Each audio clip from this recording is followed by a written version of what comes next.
So today we're gonna start extending this gravel all the way over to the fence. So I need to take off this topsoil and haul it off. I need to grab that pile of topsoil and haul it off. And I thought I'd use this dump wagon to be able to do it. But I've already started off not very well, I guess, today. Because this bucket here, it's got little holes in it, so you can bolt teeth on the front of it. So I ended up hitching up that way. It's a lot easier to move a wagon with the front of the loader. It's about the easiest way to do it. If you want to hook it up to the back of the tractor, you really need split brakes so you can lock one wheel and spin and like turn tightly. So if you can't split your brakes, and this one can't, it's easier just you move it with the bucket. But the problem I had is it took a 5/8 bolt to go through that hole, and all I had was a grade 2 bolt, which is the softest bolt that there is, and a lot of times they're used for shear bolts. And that one bent. So now it's bent and I can't get it back out. I'm gonna have to go get like a grinder and a cutoff wheel and cut that out of there. But you can see these holes already drilled in the bucket, and they sell these individual teeth that you can bolt on here and make it kind of like a backhoe bucket with the big teeth sticking off. You might be able to find a tooth bar that fits on there as well.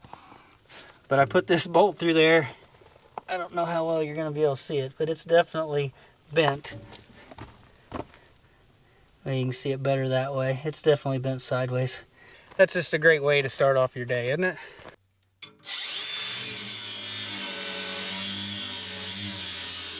And there's the bolt. You can tell it was bent pretty bad. So when I went back, I looked a little bit harder and I found a 5/8 pin. And this should be hardened. So we'll try it again with this and see how it works. But once I get the dirt on there, it's going to be way heavier next time.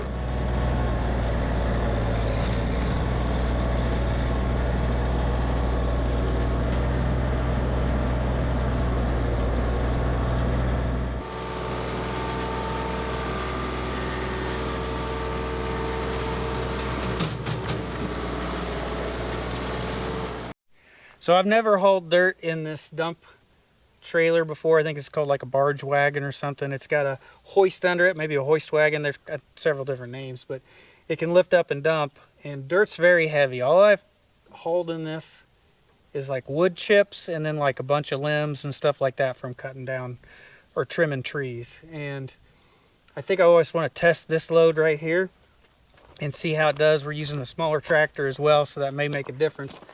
But I could tell I've got a couple tires that are low on air and they're starting to squish down a little bit. So I definitely don't want to overload it, but you can probably tell that one right there is fairly flat.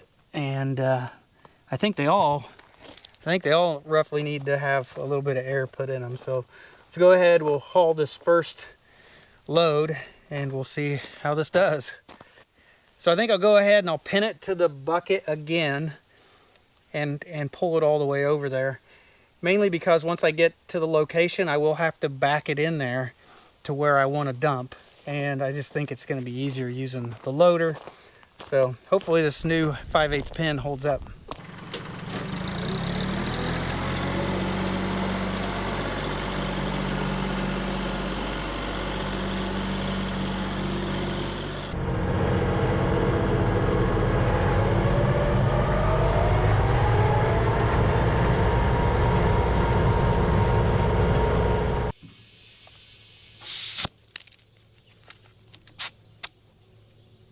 All right, all the tires got 30 pounds pressure. So the next problem I have is that the rear hydraulics is usually 2 female connections. But on the front of the tractor for the third function, it's normally a male and a female. So what I'm gonna do is I'm gonna change out this male connection, put another female on there in its place, and then I should be able to hook up the hydraulics on this wagon and be able to dump it. So this is held on here with more of a like a flare style fitting. So I'll be able to just take this whole piece off, go put it in a vise and change it. There we go. It's all changed out.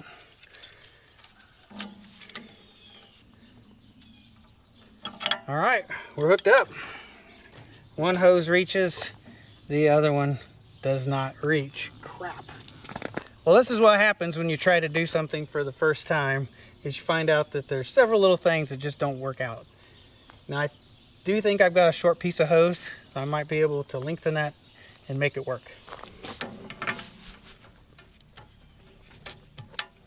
Okay, there's one. Then I got this extension here.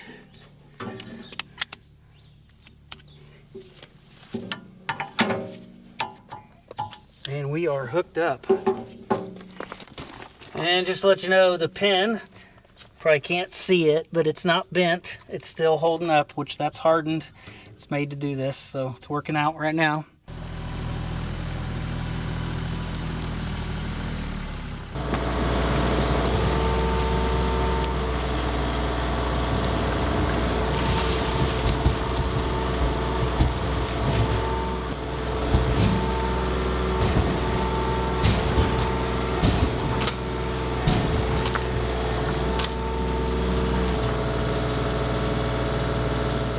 All right, we got our first load of topsoil dumped. Got it up here next to the house in the workshop. Figure that's where we'll end up using it later. But it's still out of the way over here next to the propane tank. But I think we got all the bugs worked out now. So I think we're ready to really start making some progress.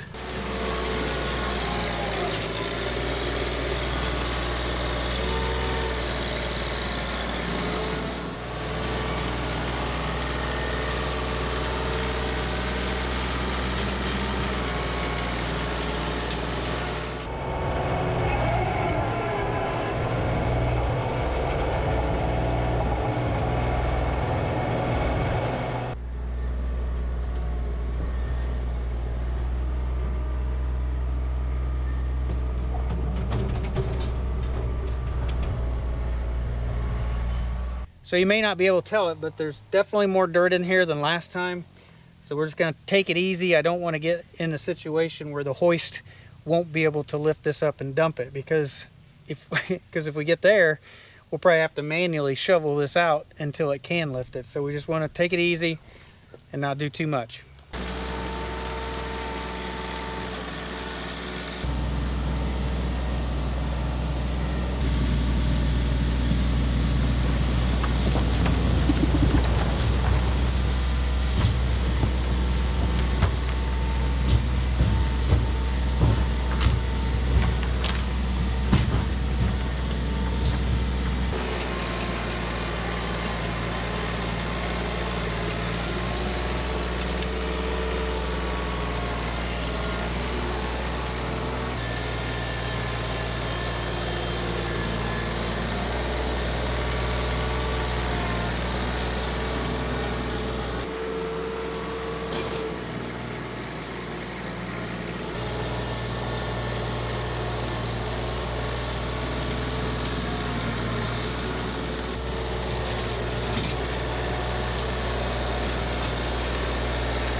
So as we unload this wagon, you can see the dirt pile gets longer and longer every load. It doesn't dump it off high, it dumps it off short, and then you got to pull forward to get it all the way out of the wagon.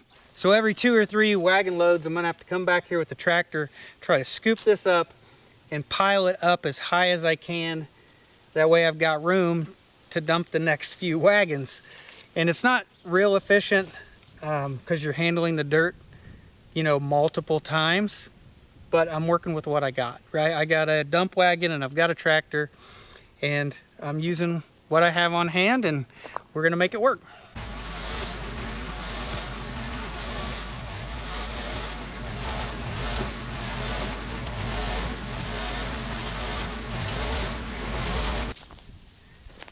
Looks like there's something in the dirt. Looks like an old pulley of some sort. Interesting. You never know what you're gonna find around here.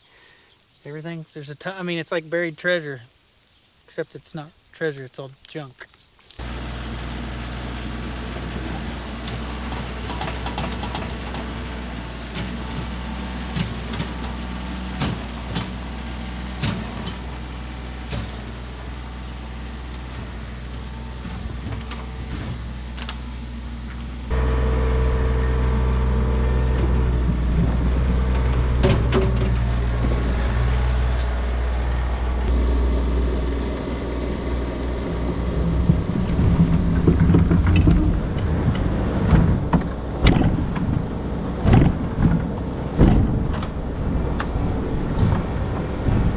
So it's the next day now. I've put several hours on this job trying to get all the topsoil removed, and I've just got a little bit left over here by the barn, so we're almost done. So you can see how much topsoil we removed. I brought it right over next to the gravel. I think that's as far as I want to go, because you can see, like right here, I got into the fabric. That's the fabric that's under the gravel, and I got into it a few times. So I'm right along the edge of this fabric.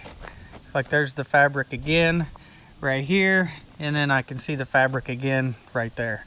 So I would have been finished by now, but the last load of dirt that I took up, I've taken somewhere about 8 to 10 wagon loads of dirt up there, and the last load I took, when I went to dump it, I blew out one of these hydraulic hoses. But it wasn't, you would think when I lifted it up and it was lifting that heavy load, that's when it would blow out a hose. No, that's not when. It's when I let it down and I got it all the way down on the wagon, that's when it blew out. And so it was the hose for the down pressure, not the up pressure. So I do think I can still dump this load, and we've been doing some pretty big loads of dirt in here. I think if I just hook up the one hose, I should still be able to force this up and dump it. I think it's gonna work. So I'm gonna go ahead and hook it back up to the tractor. We're gonna see if we can finish this up. So this shorter hose that we extended, I don't know if I can show you, but it's got a few cracks in it, and it blew out right here. So when I replace this hose, I will make sure it's the same length as the other one, and we'll fix that problem at the same time. But I'm not gonna hook this one up. I'm just gonna hook this other hose up, which I believe is the raise. So here, I'll give you a better look. You can see right there where that hose blew out. So you might think, how's that gonna work with only one hose? Well, my old Allis Chalmers, it has a disc, and it's only a one-way cylinder. It only has one hydraulic hose. So with the other side being open to atmosphere, it should just let air go in and out of the cylinder. And then this side should pressure up and lift it, but you don't have any pressure to make it go down. I'm hoping that the weight of the wagon will be enough to let itself down. At least that's what I'm hoping.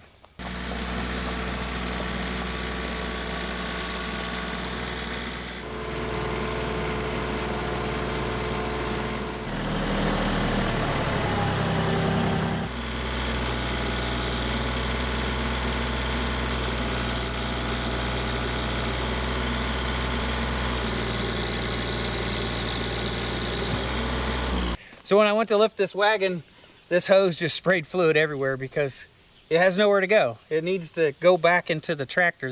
The cylinder's full of hydraulic fluid, so's the hose. So it does need to be hooked up. I don't know what I'm thinking, but I'm gonna go ahead and hook this back up, and then we'll try to raise it again.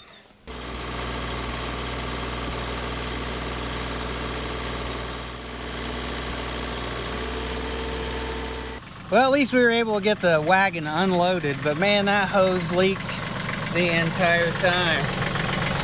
Just made a mess. I think my bucket's full of oil too. So now that the wagon's empty, I think that last little bit we have left, I could go ahead and get it put in the wagon. I can finish up on the topsoil, and then I can just leave it in the wagon until I get a replacement hose. But I think this is at least gonna allow me to get finished today.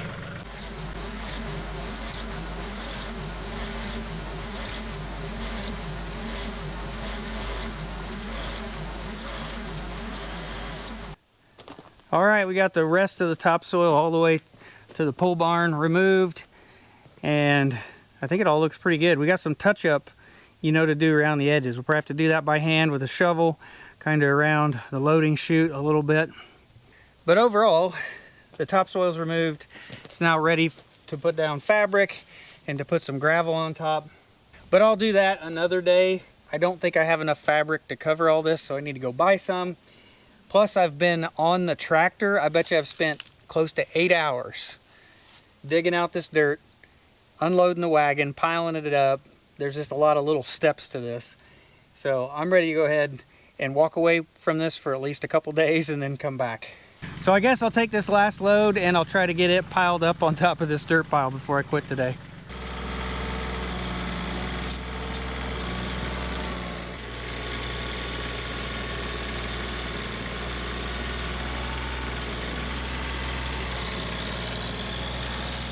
So after it's all done and said, we ended up with a pretty good pile of topsoil here. I'd say this is close to like 2 dump truck loads of topsoil. So when we first bought this property, I didn't remove the topsoil before putting down gravel. I just put down the fabric right on top of the grass and had the gravel put on top of it. Our driveway's fine, it worked fine, but if I was to go back in time and do it all over again, I would have probably rented a skid steer, and I probably would have removed the top like 3 inches of soil and piled that up somewhere. It would have came in so handy over the last 7-8 years. I'm sure it would have got used up fairly quickly. So this time, that's what I did. I removed the topsoil, and now I've got this nice big pile for future projects. In fact, I think I've already got 2 or 3 jobs that I know I can use this on. So Rebecca's in the house. She's been busy today. So she's done a garden harvest today, and she's also baking bread. So let's go check out, see what she's doing. So Rebecca harvested the bell peppers from the garden. So the 2 sinkfuls here, we've still got this tote full of bell peppers. So Rebecca's busy cutting these up, and we're going to freeze them. So she's gonna make some in slices, and she's gonna make some like all diced up. And that's because there's still a chance that it's gonna freeze next week, and we're supposed to get the freeze dryer we ordered. It's supposed to show up next week also. So we'll have everything kind of pre-frozen, just waiting for us to run it through the freeze dryer and see how it works. So in the oven, she's got some sourdough in here proofing. Just gonna make a loaf here in a little bit. So this is the biggest red pepper that I've picked. It's like as big as my hand. It's huge. Yeah, it looks like it's bigger than a softball. I think it's the biggest one we've ever had. Yeah, it covers my hand completely. Thing's huge. So she's just doing the bell peppers today.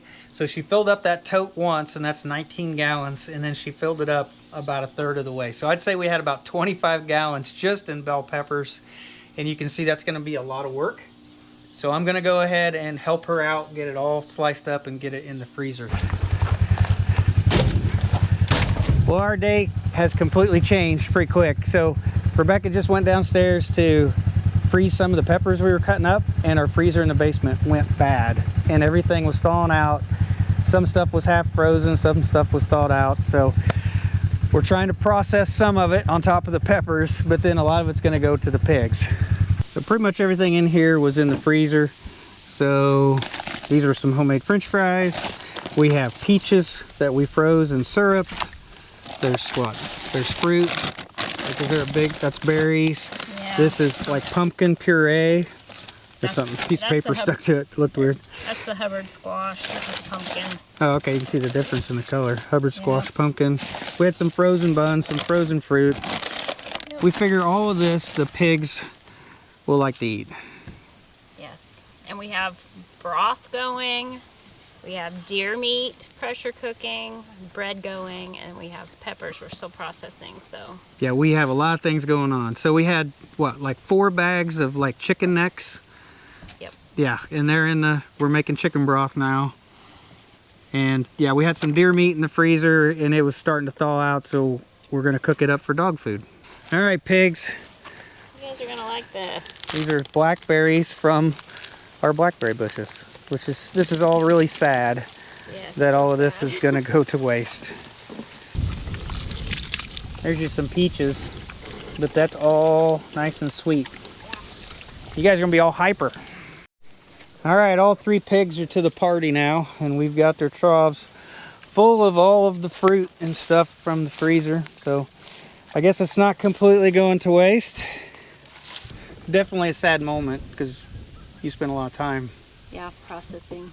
Yeah, because most of this was fruit in that freezer. So Rebecca has processed the peaches, the pumpkins, the squash. Yeah. She picked the berries. Yeah. Yep. Pretty sad. So most of the other stuff in there, like I said, a little bit of deer meat. We had like all our chicken necks and stuff in there. And luckily it was only like half full. Yeah. Yeah, most of our meat is in the other freezers. Yeah, it's kind of crazy that the freezer went bad. Yeah. I'm just glad we found it when we did. Yeah, because most of the stuff was still cold. I mean, it was still, most stuff was still half frozen, so not everything was bad. And we're fortunate to have pigs, so it doesn't feel like it's completely wasted. I'd be really sad if I had to just throw the fruit away. In the trash. Yeah. At least somebody's getting to enjoy it. So in this big roaster, this is where we got the chicken necks, and then luckily we had some celery and carrots because we made beef broth the other day. And of course we got some onion in there, and that'll take a day or so to cook that. As we're slicing up these peppers, we're doing layers in freezer paper so that we can do multiple layers on a tray. We also got the food processor out, and it has a dicing attachment, so we're just putting our green peppers in there. You mean start. There you go. Tons of diced peppers.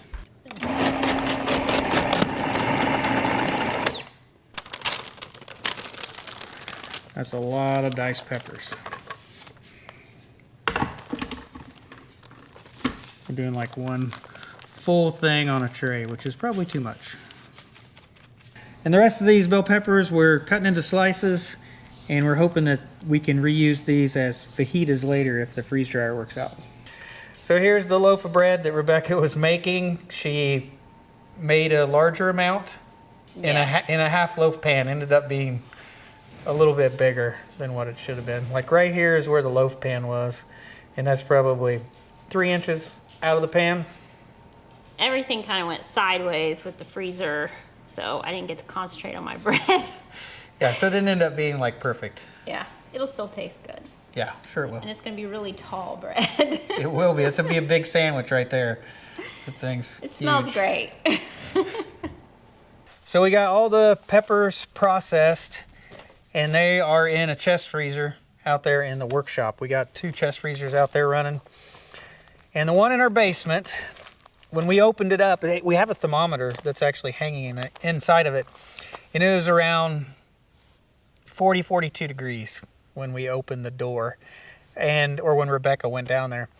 Now we've emptied it out, we've closed the freezer up, and it's back down to 0 degrees now. And what we think happened is I went and got in that freezer 2 days ago, and we think that there was something in there causing the door, or maybe it's just my fault, but maybe the door was not shut completely.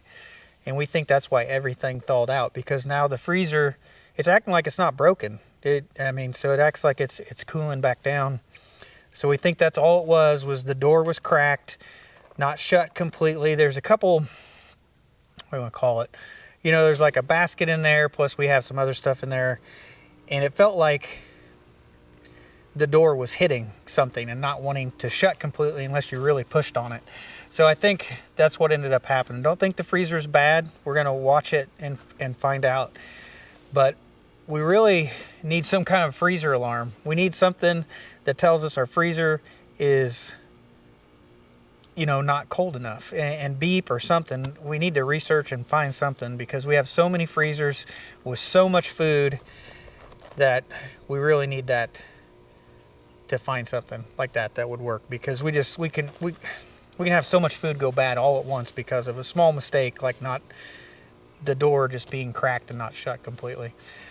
So, and you know, that's another reason that I think the freeze dryer might work out, because that's going to end up having more food that's stored differently. That's not going to be in a freezer. It's not going to go bad because a freezer went bad. So, so I think it's another reason why I think the freeze dryer is going to be a good idea. But anyway, this whole video ended up changing here at the end. Everything was going fine, and then it was just like disaster struck and crisis mode. You're trying to process everything we can, trying to save stuff from throwing away completely. So our day completely changed, but that's how it goes. You just kind of got to roll with the punches and keep moving on. So I think we've done the best we can, and we've still got quite a bit out here in the garden we still need to harvest as well. So I think we're going to be processing a lot of food the next few days. But I think that's going to be it for this video, guys. So thanks for watching. We'll see you in the next one.